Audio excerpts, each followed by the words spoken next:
नमस्कार दोस्तों, मेरे YouTube channel DS mathematics classes में आपका स्वागत है। आज का जो लेक्चर है वो बीएससी पार्ट 3 मैथमेटिक्स के स्टूडेंट्स के लिए है।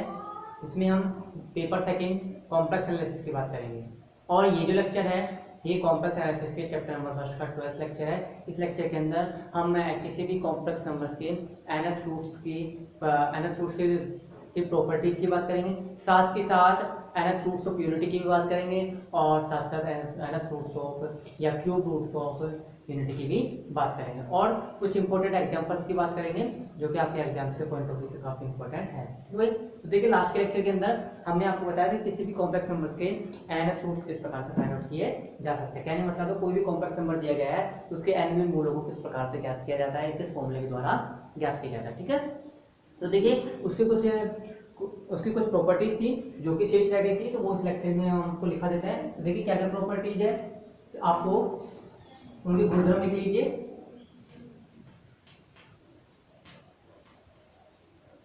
ठीक है, सबसे पहले आप ये देख लीजिए कि आपको कोई भी कॉम्प्लेक्स नंबर दिया गया है। मान के चलिए आपको कोई भी कॉम्प्लेक्स नंबर दिया गया है z बराबर x प्लस आइटा y। ठीक भाई, जहां पे x और y क्या है, जहां पे x और y रियल नंबर है और आइटा बराबर क्या है अंडर रूट माइनस 1। ठीक है, साथ के साथ इस कॉम्प्लेक्स नंबर का मॉडुलस कितना है, इस कॉम्प्लेक्स नंबर का मॉडुलस है r और आर्गुमेंट क्या है, इस कॉम्प्लेक्स नंबर का आर्गुमेंट है थीटा। ठीक भाई, इस कॉम्प्लेक्स नंबर का आर्गुमेंट क्या है, थीटा है। तो देखिए इस कॉम्प्लेक्स नंबर को हम इस प्रकार से लिख सकते हैं पोलर फॉर्म के अंदर कि z बराबर r into cos theta plus iota sine theta. ठीक भाई, इस कॉम्प्लेक्स नंबर को हम पोलर फॉर्म में भी लिख सकते हैं। ठीक है, तो देखिए इस कॉम्प्लेक्स नंबर्स का nth जो रूट होगा, कहने मतलब इस कॉम्प्लेक्स नंबर्स का nवां जो मूल होगा उसको फाइंड आउट करने का फॉर्मूला क्या होता है, उसको फाइंड आउट करने का फॉर्मूला होता है z की पावर 1/n बराबर r की पावर 1/n इंटू कॉस 2 के पाई plus theta upon n plus iota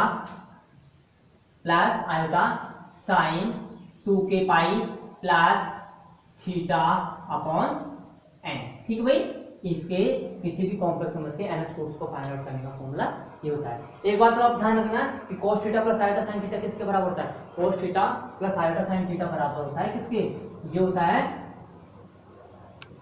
cos theta plus iota sin theta बराबर होता है cos 2 के पाई plus theta plus iota sin 2 के पाई प्लस थीटा। ठीक है भाई, ये किसके बराबर होता है, ये होता है cos theta plus iota sin theta बराबर होता है cos 2 के पाई plus theta plus iota sin 2 के पाई प्लस थीटा, जहां पे ईच जो k है वो किसको बिलोंग करता है, ईच के बिलोंग करता है सेट ऑफ इंटीजर्स को। ठीक है, तो देखिए ये इसके बराबर होता है। ठीक है, ये इसके बराबर होता है, तो मैं लिख सकता हूं z बराबर r इंटू कॉस 2 के पाई plus theta plus iota sin 2 के पाई प्लस थीटा। ठीक है, तो इस कॉम्प्लेक्स नंबर्स के nवें मूल क्या होंगे, कॉम्प्लेक्स नंबर्स के nवें मूल होंगे z की पावर 1/n बराबर r की पावर 1/n इंटू कॉस 2 के पाई plus theta upon n plus iota sin 2 के पाई प्लस थीटा अपॉन n। ठीक है, आप इसको इस प्रकार लिख सकते हैं, कहने का मतलब है आप इसको इस प्रकार से लिख सकते हैं कि z की पावर 1/n बराबर r की पावर 1/n इंटू e की पावर 2 k पाई प्लस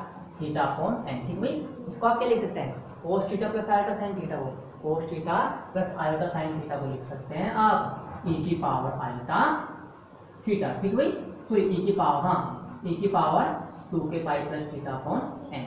इसको आप किस प्रकार सकते हैं, e की पावर 2 के पाई plus theta upon n into iota. ठीक है, इसको हम इस प्रकार से लिख सकते हैं। अब देखिए यहाँ पे आप जब इसके nवें मूल फाइंड आउट करते हो तो इसका जो पहला मूल होगा, इसका जो भी पहला मूल होगा उसको पहले मूल को आप किस प्रकार से फाइंड आउट करोगे, इसके फर्स्ट मूल को फाइंड आउट करने के लिए आपको क्या करना पड़ेगा, आपको k की वैल्यू का रिप्लेस करनी पड़ेगी, k की वैल्यू 0 रिप्लेस करनी पड़ेगी। ठीक भाई, k की वैल्यू का रिप्लेस करनी पड़ेगी, k की वैल्यू 0 रिप्लेस करनी पड़ेगी। ठीक भाई, यहाँ पे k z को तो बिलोंग कर रहा है लेकिन इस k की वैल्यू क्या है, इस k की वैल्यू है 0 से लेकर n - 1 तक। ठीक भाई, इस k की वैल्यू कहां से लेकर कहां तक है, 0 से लेकर n - 1 तक है। जब आप इस कॉम्प्लेक्स नंबर्स का n रूट्स फाइंड आउट करते हो तो n रूट्स फाइंड आउट किस प्रकार से करेंगे, आपको k की वैल्यू 0 रखो, आपको पहला रूट मिलेगा, फिर k की वैल्यू 1 रखो, फिर k की वैल्यू 2 रखो, फिर k की वैल्यू n - 1 रखो, तब जाके आपको k की n वैल्यूज के लिए आपको कितने रूट मिलेंगे, n रूट्स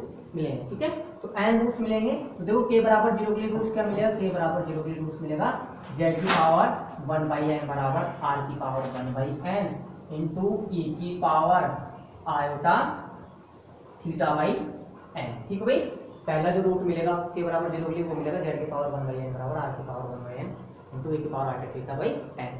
इसी प्रकार के बराबर वन के लिए क्या मिलेगा, के बराबर वन के लिए दूसरा रूट मिलेगा जेड की पावर वन बाई एन बराबर आर की power one by N into E की power iota into two pi plus theta upon N. ठीक है भाई, दूसरा रूट ये मिलेगा।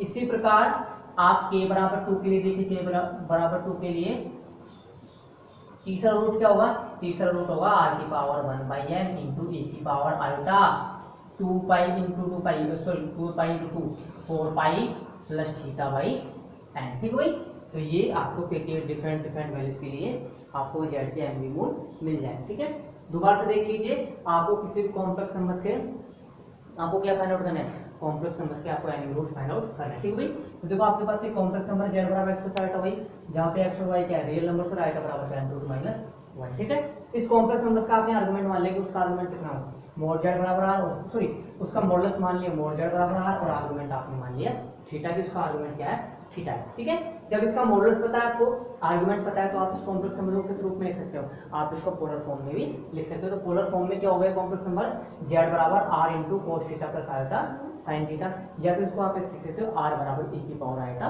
थीटा। ठीक है भाई, दोनों की कंपेरिजन करते हैं तो देखो क्या आ रहा है, ई की पावर आयोटा थीटा की वैल्यू आ रही है कोस theta plus iota sine theta के बराबर। ठीक है, अब देखिए इस कॉम्प्लेक्स नंबर्स का मुझे क्या फाइंड आउट करना है, इस कॉम्प्लेक्स नंबर से nth रूट फाइंड आउट करना है। लेकिन हम जानते हैं कि कोस theta plus iota sine theta किसके बराबर होता है, कोस theta plus iota sine theta बराबर होता है कोस 2k पाई plus theta plus iota sign 2k पाई प्लस थीटा। ठीक है भाई, कोस 2k पाई plus theta plus iota sign 2k पाई प्लस थीटा, तो ये हो जाएगा z बराबर r इंटू कोस 2k पाई plus theta plus iota sign 2k पाई प्लस थीटा। अब इसके nth रूट्स फाइंड आउट करो, nth रूट्स का फॉर्मूला क्या हो जाएगा, z की पावर 1 बाई n बराबर r की power 1 by n into cos 2k pi plus theta upon n plus iota sign 2k pi plus theta upon n। ठीक है, cos 2k पाई plus theta upon n plus iota sin 2k पाई plus theta upon n को लिख सकते हैं e की power iota into e की power iota into 2k पाई plus theta upon n। तो ये हो जाएगा n रूट्स का फॉर्मूला z की पावर 1 बाई n बराबर r की power 1 by n into e की पावर आयोटा 2k पाई प्लस थीटा अपॉन n। ठीक है, अब करना क्या है, जहाँ पे k की वैल्यू 0 से लेकर n माइनस 1 तक, यानी मतलब k की कितनी वैल्यूज है, n वैल्यूज है, आपको k की डिफरेंट डिफरेंट वैल्यूज का रिप्लेस करनी है और आपको nth रूट्स फाइंड आउट करने हैं, मतलब इसके n मूल।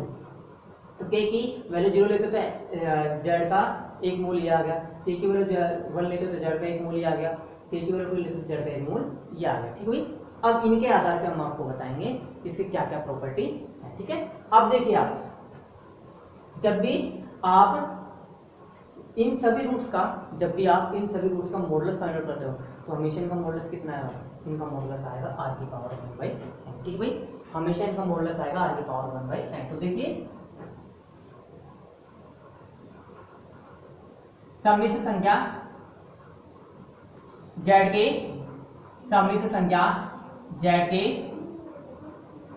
nवे मूलों का मापांक, nवे मूलों का मापांक, nवे मूलों का मापांक कितना होता है, nवे मूलों का मापांक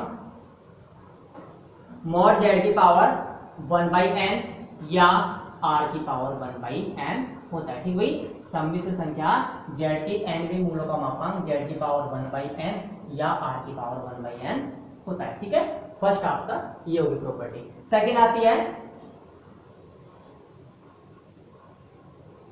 सम्मिश्र संख्या z के सम्मिश्र संख्या z के nवे मूलों का योग, सम्मिश्र संख्या z के nवे मूलों का योग, nवे मूलों का योग कितना होता है, 0 होता है। ये आपकी कौन सी प्रॉपर्टी है, ये आपकी सेकंड प्रॉपर्टी है। ठीक है, थर्ड आता है सम्मिश्र संख्या z के सम्मिश्र संख्या z के nवे मूलों का गुणनफल, सम्मिश्र संख्या z के nवे मूलों का गुणनफल, nवे मूलों का गुणनफल -1 की power n minus 1 into z होता है। ठीक भाई, -1 की power n minus 1 into z होता है। ठीक है, ये आपकी कितनी प्रॉपर्टी हो गई, ये आपकी टोटल 3 प्रॉपर्टी हो गई। ठीक है, अब बात करते हैं हम क्या, अब बात करते हैं हम यहाँ पर इसकी z की पावर 1 बाई, आपने k बराबर k की वैल्यू 0 ली, तो z की पावर 1 बाई n बराबर क्या है, r की power 1 by n into e की power iota theta by n। क्या नहीं मतलब है, इस कॉम्प्लेक्स नंबर का आर्गुमेंट कितना है, theta by n। Next complex number का आर्गुमेंट कितना है, 2 pi upon n plus theta by n। ठीक है, इसके पश्चात नेक्स्ट जो आपका कॉम्प्लेक्स नंबर आएगा उसका आर्गुमेंट कितना है, उसका आर्गुमेंट है 4 pi upon n plus theta by n। कहने का मतलब है कि इसके जब आप इसके n मूल फाइंड आउट करते हो तो इसके n मूलों के अंदर, इसके n मूलों का जो समुच्चय होता है वो n मूलों के समुच्चय का जो आर्गुमेंट होता है, कहने का मतलब है इसके जब आप n absolute roots find out करते हो तो आपको n कॉम्प्लेक्स नंबर मिलते हैं। n कॉम्प्लेक्स नंबर्स का आर्गुमेंट किसका निर्माण करता है, n कॉम्प्लेक्स नंबर्स का आर्गुमेंट निर्माण करता है एक समांतर श्रेणी का, जिसके समांतर श्रेणी का निर्माण करता है, या n कॉम्प्लेक्स नंबर्स की आर्गुमेंट का जो सेट होता है वो किसका निर्माण करता है, समांतर श्रेणी का, जिसका सारवंतर कितना होता है, जिसका सारवंतर होता है 2 पाई अपॉन n। कहने का मतलब है कि z के nवें मूलों का आर्गुमेंट एक समांतर श्रेणी का निर्माण करता है जिसका सारवंतर 2 पाई अपॉन n होता है। तो आपकी फोर्थ प्रॉपर्टी है कि सम्मिश्र संख्या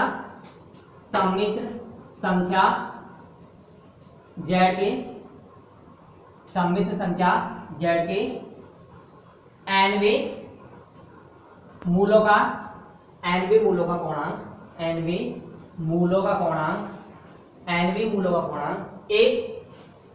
एक समांतर श्रेणी, nवें मूलों का कोणांक एक समांतर श्रेणी का निर्माण करते हैं, एक समांतर श्रेणी का निर्माण करते हैं। ठीक है, एक समांतर श्रेणी का निर्माण करते हैं जिसका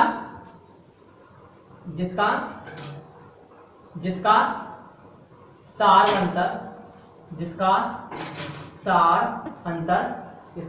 कितना होता है, जिसका सार अंतर होता है 2 पाई अपॉन n, जिसका सार अंतर 2 पाई अपॉन n होता है। ठीक भाई, तो ये आपके प्रॉपर्टी नंबर 4 हो गई। अब उसके पश्चात देखो, आपने इसके n रूट्स फाइंड आउट किए। ठीक है, अब ये फर्स्ट रूट आ गया, ये सेकंड आ गया, थर्ड आ गया। ठीक है, अब देखो इनके अंदर डिफरेंस क्या है, इनके अंदर आप डिफरेंस देखते हो तो ये जो है आपका पहला रूट वो क्या है, z की पावर 1 बाई n बराबर r की power 1 by n into e की power r theta by n। ठीक है, पहला रूट है आपका r की पावर 1 बाई n बराबर a की power r theta by n। दूसरा रूट है r की पावर 1 बाई n बराबर e की पावर r का into 2 pi upon n plus theta by n। कहने का मतलब है ये आपका रूट हो गया, ये आपका थर्ड रूट हो गया। तो जब आप इन रूटों को, जब आप सम्मिश्र संख्या z के nवें मूल फाइंड आउट करते हो तो ये nवें मूल किसका निर्माण करते हैं, ये nवें मूल एक गुणोत्तर श्रेणी का निर्माण करते हैं जिसका सार व अनुपात कितना होता है, जिसका सार व अनुपात होता है e की power 2 pi iota by n। ठीक है भाई, जिसका सार व अनुपात कितना होता है e की power 2 pi iota by n। कहने मतलब है आप इस कॉम्प्लेक्स नंबर का और उस कॉम्प्लेक्स नंबर का आप रेशियो निकालिए। तो देखो इसके लिए k बराबर 1 के लिए आपको रेशियो बटा k बराबर 0 के लिए पहले तो ये रेशियो निकालिए, फिर k बराबर 2 के लिए जो कॉम्प्लेक्स नंबर है और k बराबर 1 के लिए जो कॉम्प्लेक्स नंबर उसका रेशियो निकालिए। इसी प्रकार k बराबर 3 के लिए जो कॉम्प्लेक्स नंबर है उसका k बराबर 2 के लिए जो कॉम्प्लेक्स नंबर उसके साथ रेशियो निकालिए। तो जो रेशियो होता है इसका रेशियो, ये रेशियो कितना आता है, ये रेशियो आता है कि पावर 2 पाई आया भाई n।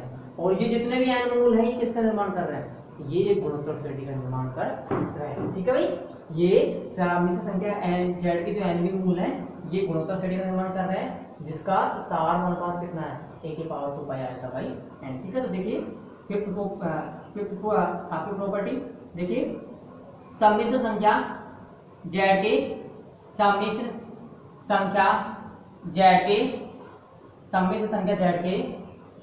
nवें मूलों का समुच्चय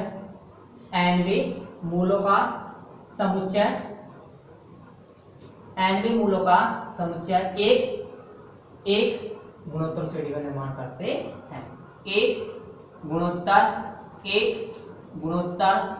श्रेणी का निर्माण करते हैं, एक गुणोत्तर श्रेणी का निर्माण करते हैं जिसका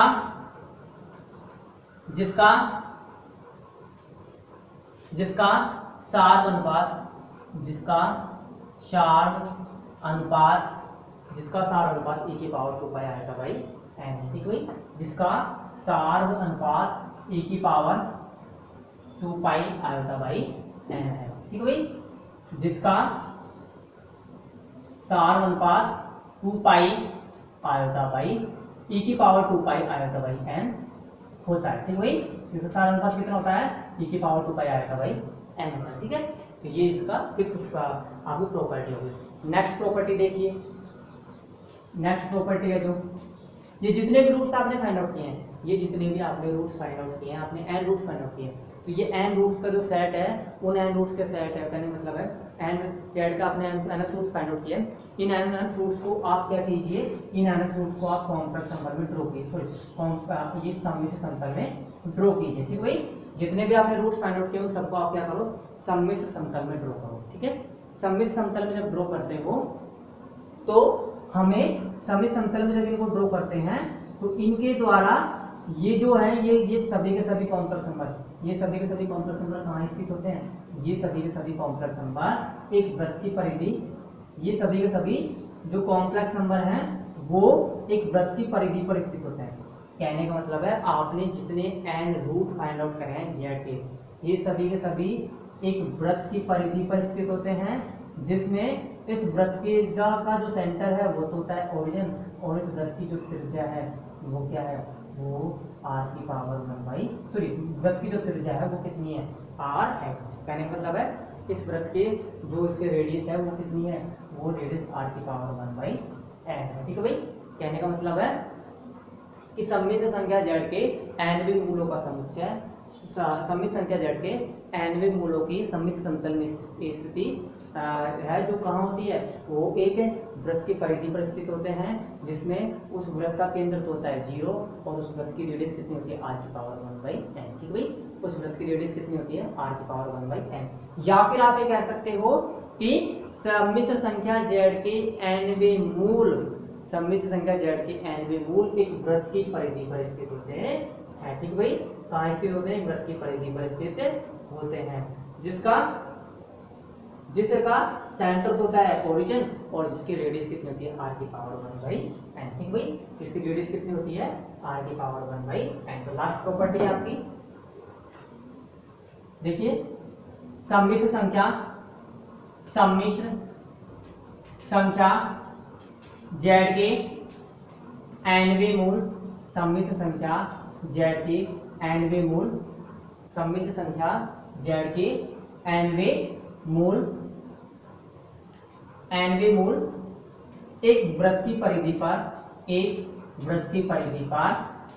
स्थित होता है, एक वृत्त की परिधि पर स्थित होते हैं, एक वृत्त की परिधि पर स्थित होते हैं, जिसका केंद्र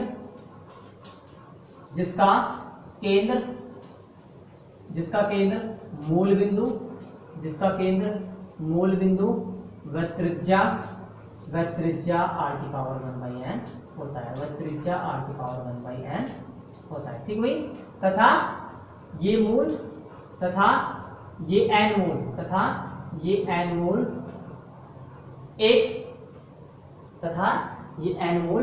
एक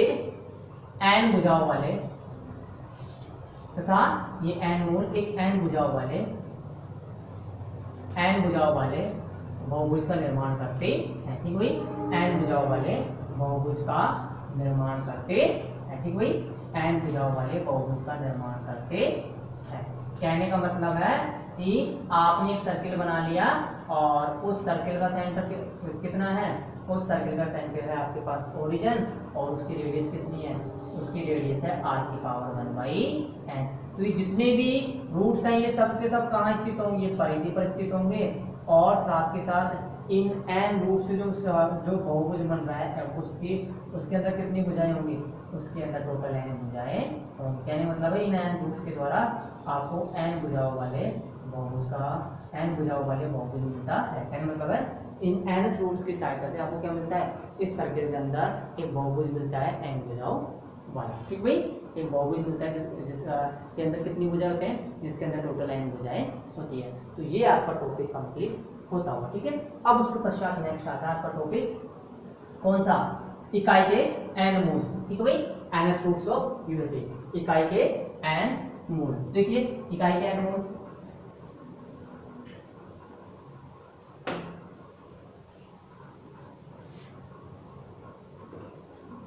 इकाई के n मूल, ठीक भाई, इकाई के n मूल, ठीक है। या फिर आप इसको बोल सकते हो nth रूट्स ऑफ यूनिटी, ठीक है, nth रूट्स ऑफ यूनिटी, ठीक है। तो देखिए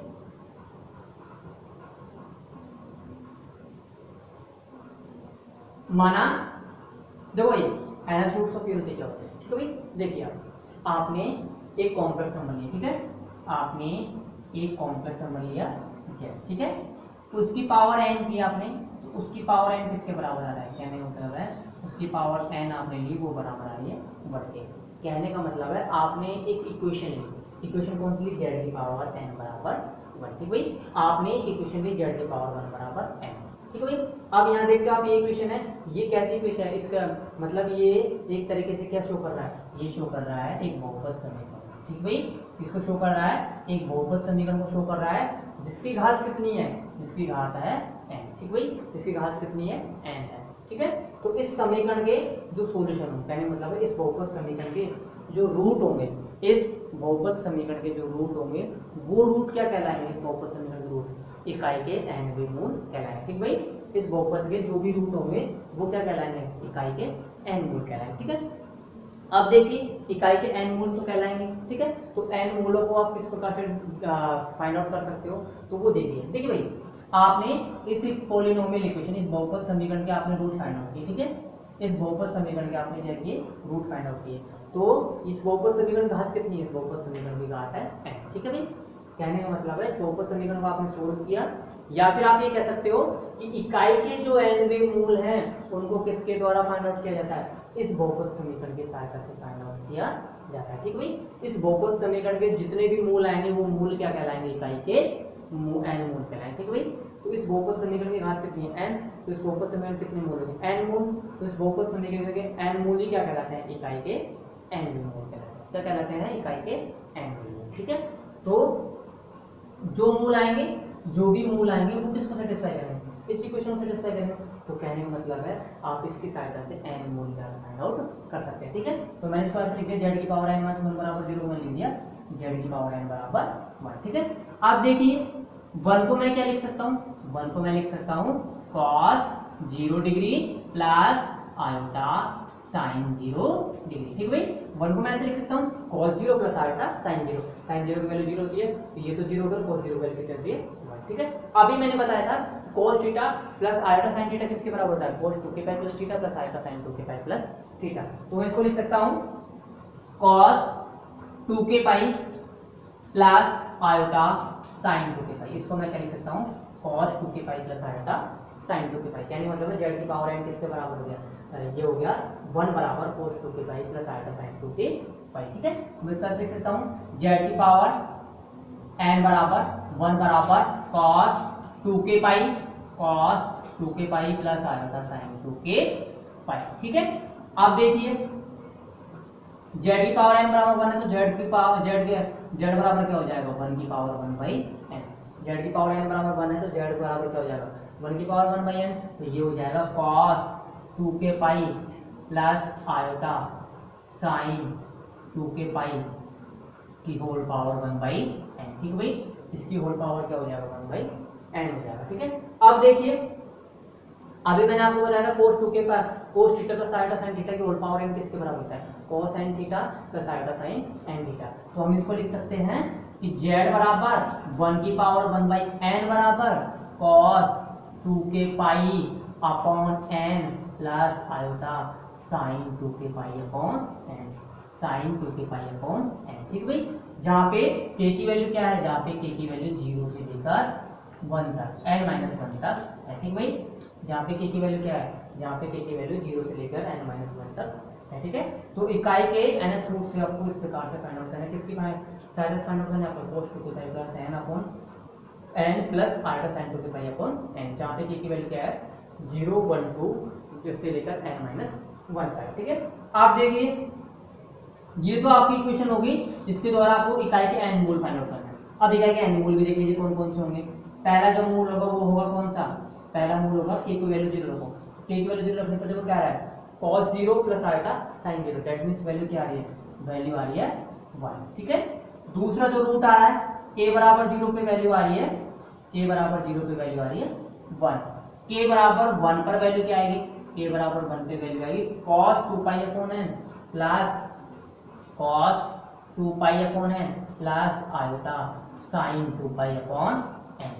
ठीक भाई, और हमें पता है cos theta plus iota sin theta कितना होता है, e की पावर आयोटा थीटा, तो ये हो जाएगा cos 2 pi upon n plus iota sin 2 pi upon n बराबर हो जाएगा e की power 2 pi iota by n, e की power 2 pi iota by n। ठीक है, इसी प्रकार k की वैल्यू आप क्या लीजिए, k की वैल्यू लीजिए आप 2, तो k की वैल्यू 2 लेने पे देखो क्या आ रहा है, k की वैल्यू 2 लेने पर आ रहा है cos 4 pi upon n plus iota sin 4 pi upon n। इसको हम लिख सकते हैं e की power 4 pi iota by n। ठीक है, अब देखिए यहाँ पे आपको n रूट मिलते हैं। अब इन n रूट का आपको क्या करना है, इन n रूट्स का आपको क्या निकालना है, मॉडुलस निकालना है। ध्यान रखना इन n रूट्स का जब आप मॉडुलस निकालोगे तो मॉडुलस किसके बराबर आएगा, ये आएगा हमेशा 1 के बराबर। इसका मॉडुलस तो 1 है, इसका मॉडुलस निकालोगे तो कैसे निकलेगा, ये क्या है, कॉम्प्लेक्स नंबर है, कॉम्प्लेक्स नंबर का मॉडुलस कैसे निकलता है, under root this square plus this का स्क्वायर। तो आपको पता है cos का थीटा प्लस sin का थीटा की वैल्यू कितनी होती है, ये होती है 1, तो इसका मॉडुलस कितना है 1। इसी प्रकार इसका भी मॉडुलस कितना है 1। तो जितने भी n रूट्स आएंगे इकाई के n मूल भी आएंगे, उन सभी n मूलों का मापांक कितना होगा, उन सभी n मूलों का मापांक होगा 1। ठीक है, दूसरी बात, इकाई के n रूट जब आपको फाइंड आउट करना है तो उसका कम से कम एक मूल किस पर स्थित होगा, उसका कम से कम एक मूल पॉजिटिव अक्ष पे स्थित होगा, यानी मतलब है एक्स एक्सिस पर स्थित होगा। तो इकाई का जो आप जब मूल फाइंड आउट करोगे n मूल, तो उन n मूलों में से कम एक मूल, कम से कम एक मूल आपको हमेशा वास्तविक अक्ष पर मिलेगा। ठीक है, हो गए दो। फिर उसके पश्चात इकाई के जो n मूल है, ठीक है, इकाई के जो n मूल हैं आप उनके जब उनके आर्गुमेंट की बात करते हैं, इकाई के n मूलों के जब आर्गुमेंट की बात करते हैं तो इसका आर्गुमेंट तो कितना आ गया 0, इसका आर्गुमेंट आ गया क्या 2 पाई अपॉन n, उसका आर्गुमेंट आ गया 4 पाई अपॉन n, इसी प्रकार 6 पाई अपॉन n, इसी प्रकार 8 पाई अपॉन n। तो कहने का मतलब है इनके जो आर्गुमेंट हैं वो आर्गुमेंट किसका निर्माण कर रहे हैं, वो आर्गुमेंट निर्माण कर रहे हैं आपके किसका, पहले इसका तो आर्गुमेंट हो गया 0, इसका आर्गुमेंट होगा 2 पाई अपॉन n, इसका आर्गुमेंट होगा 4 पाई अपॉन n, नेक्स्ट का आर्गुमेंट होगा 6 पाई अपॉन n। तो इसका जो आर्गुमेंट आता है इकाई के nth मूल, उसका जो भी आर्गुमेंट होगा वो किसका निर्माण करेगा, एक समांतर श्रेणी का निर्माण करेगा, जिसका सारवंतर कितना है, जिसका सारवंतर है 2 पाई अपॉन n। ठीक है भाई, जिसका सारवंतर कितना है 2 पाई अपॉन n। ठीक है, अब उसके पश्चात इकाई के जो n मूल है वो n मूल किसका निर्माण कर रहे हैं, वो n मूल एक गुणोत्तर श्रेणी का निर्माण कर रहे हैं। यानी मतलब है आप इस पर से कीजिए e की power 2 pi iota upon n को आप मान लीजिए अल्फा, इसको आप क्या मान लीजिए अल्फा मान लीजिए। ठीक है, इसको तो आपने मान लिया अल्फा की पावर 0, भाई 1 को तो आपने अल्फा की पावर 0 मान लिया, इसको आपने मान लिया अल्फा।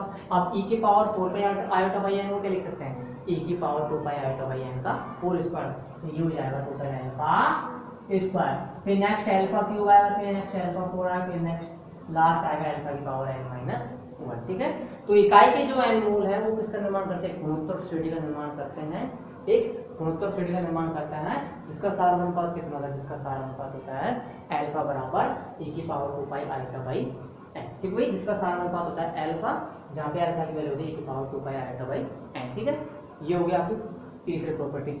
चौथी प्रॉपर्टी आती है कि इकाई के n मूलों का जब सम करते हो तो ये हमेशा 0 आता है। इकाई के n मूलों का योग क्या आता है, 0 आता है, और इकाई के n मूलों का जो गुणनफल आता है वो आता है -1 की पावर n माइनस 1। ठीक है भाई, इकाई के n मूलों का गुणनफल कितना आता है -1 की पावर n माइनस 1। ठीक है, उसके पश्चात इकाई के n मूलों का मापांक कितना आता है, इकाई के n मूलों का मापांक आता है 1। ठीक है, अब देखो तो अब मैंने कितनी प्रॉपर्टी लिखा दी आपको, पहली प्रॉपर्टी तो मैंने ये लिखाई है कि इकाई के जो n मूल है, इकाई के जो n मूल है उन सभी मूलों का मापांक कितना है, उन सभी मूलों का मापांक आ रहा है 1। इकाई के n मूलों का गुणनफल कितना आ रहा है -1 की पावर n माइनस 1। फिर इकाई के n मूलों का सम कितना आ रहा है 0।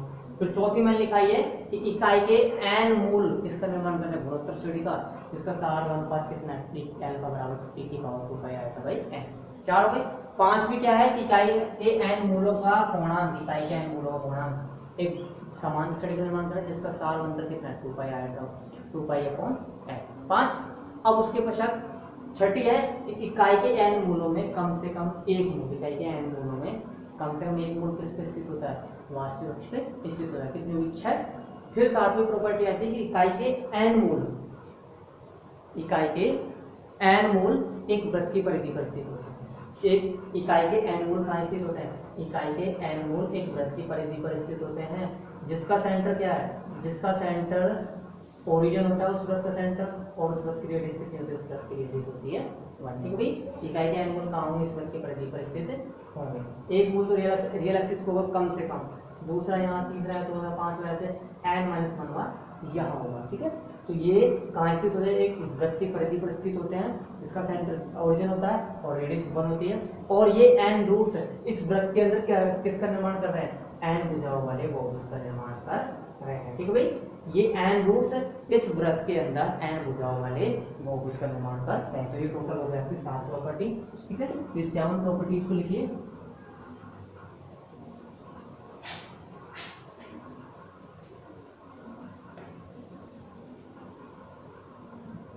देखिए, माना z की पावर n बराबर 1। ठीक भाई, माना z की पावर n बराबर 1 एक समीकरण है।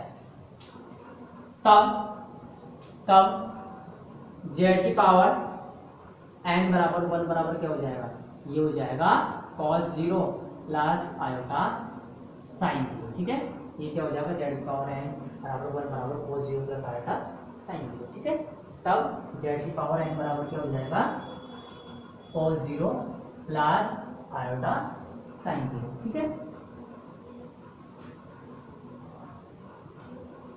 यहाँ पे ऐसे लिखिए, माना z की पावर n बराबर 1 एक n घात की बहुपद समीकरण, एक n घात की बहुपद समीकरण, एक n घात की बहुपद समीकरण है जिसके मूल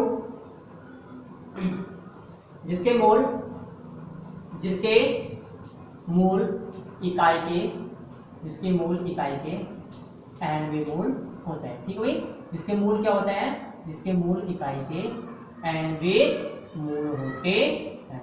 ठीक है भाई, जिसके मूल इकाई के nवें मूल होते हैं। ठीक है, दैट इज z की पावर n बराबर 1 बराबर cos 0 प्लस आयोटा साइन 0। ठीक है, इसको आप क्या लिख सकते हैं, इसको लिख सकते हैं z की पावर n बराबर 1 बराबर cos 2k pi plus iota sign 2k पाई। ठीक है, तो इसके पश्चात z की पावर n बराबर 1 तो आप क्या लिख सकते हो, z बराबर 1 की पावर 1 पाई n बराबर cos 2k pi plus iota sign 2k पाई। ठीक है, की होल पावर 1 बाई n। और इसको लिख सकते हैं आप क्या, इसको लिख सकते हैं z बराबर 1 की पावर 1 बाई n बराबर cos 2k pi upon n plus iota sign 2k pi upon n। और इसको भी आप क्या लिख सकते हो, उसको लिख सकते हो e की power 2k pi iota by n। ठीक है भाई, इसको क्या लिख सकते हैं, e की power 2k pi iota by n। ठीक है, अब देखिए इसके पश्चात माना अल्फा बराबर e की पावर 2 पाई आयोटा बाई है। ठीक है भाई, इससे पहले आप ऐसे करिए, यहाँ पे k की वैल्यू लिख लीजिए, k की वैल्यू कहाँ से कहाँ तक। ठीक भाई, इकाई के n मोल किससे फाइंड आउट करोगे, इकाई के n मोल आप इस इक्वेशन से फाइंड आउट करोगे जहाँ पे k की वैल्यू क्या है, जहाँ पे k की वैल्यू 0 से लेकर n-1 तक। ठीक भाई, जहाँ पे k की वैल्यू 0 से लेकर n-1 तक है। ठीक है, अब देखिए उसके पश्चात माना अल्फा बराबर 2e की power 2 pi iota by n। ठीक है, माना अल्फा बराबर e की power 2 pi iota by n है। ठीक है, तब तब तब 1 alpha alpha square alpha cube dot dot dot alpha की power n minus one alpha की पावर n माइनस वन एक अल्फा की पावर n माइनस वन इकाई के nवे मूल होते हैं। इकाई के nवे मूल होते हैं। इकाई के क्या होते हैं? nवे मूल होते हैं। कहने का मतलब अगर अल्फा को p की power 2 pi alpha by n मान लो तब 1 alpha square alpha cube dot dot dot alpha की पावर n माइनस वन इकाई के क्या होते हैं? nवे मूल होते हैं। ठीक है, अब देखिए ये तो आपके nवे मूल होगी की प्रॉपर्टीज देख लीजिए। उसके पश्चात गुणधर्म। ठीक है, सबसे पहला है आपका गुणधर्म कि इकाई के nवे मूलों का मापांक इकाई के nवे मूलों का मापांक एक होता है। ठीक है, इकाई के nवे मूलों का मापांक कितना होता है? एक होता है। ठीक है, सेकंड इकाई के nवे मूलों का सम इकाई के nवे मूलों का योग शून्य होता है। ठीक है, इकाई के nवे मूलों का योग शून्य होता है। थर्ड इकाई के nवे मूलों का गुणनफल इकाई के nवे मूलों का गुणनफल इकाई के nवे मूलों का गुणनफल इकाई के nवे मूलों का गुणनफल माइनस वन की पावर n माइनस वन होता है। ठीक भाई, माइनस वन की पावर n माइनस वन होता है। फोर्थ आता है इकाई के nवे मूल एक गुणोत्तर श्रेणी का निर्माण करते हैं। ठीक भाई, इकाई के nवे मूल एक गुणोत्तर श्रेणी का निर्माण करते हैं। इकाई के nवे मूल एक गुणोत्तर श्रेणी का निर्माण करते हैं। ठीक भाई, इकाई के nवे मूल एक गुणोत्तर श्रेणी का निर्माण करते हैं जिसका सार अनुपात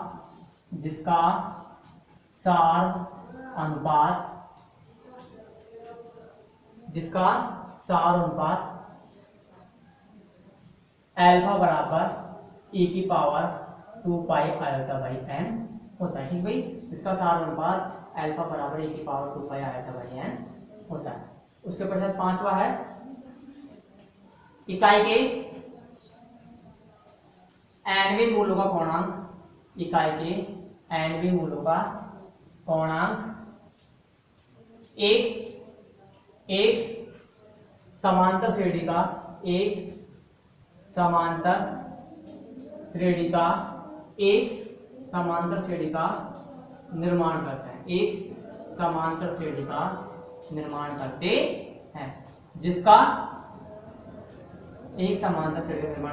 हैं जिसका सारवंतर 2 पाई अपॉन n होता है। ठीक भाई, जिसका सारवंतर 2 पाई अपॉन n होता है। नेक्स्ट है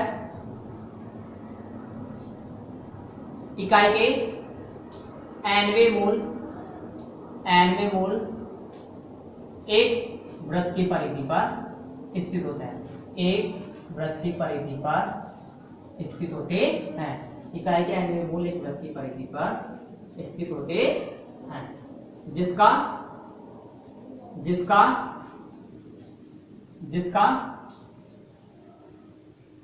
केंद्र मूल बिंदु व त्रिज्या इकाई होती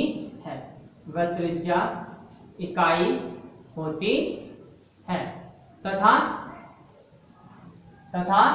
ये n मूल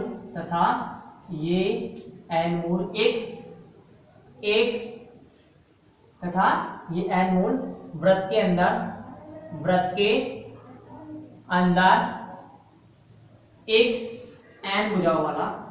अंदर एक n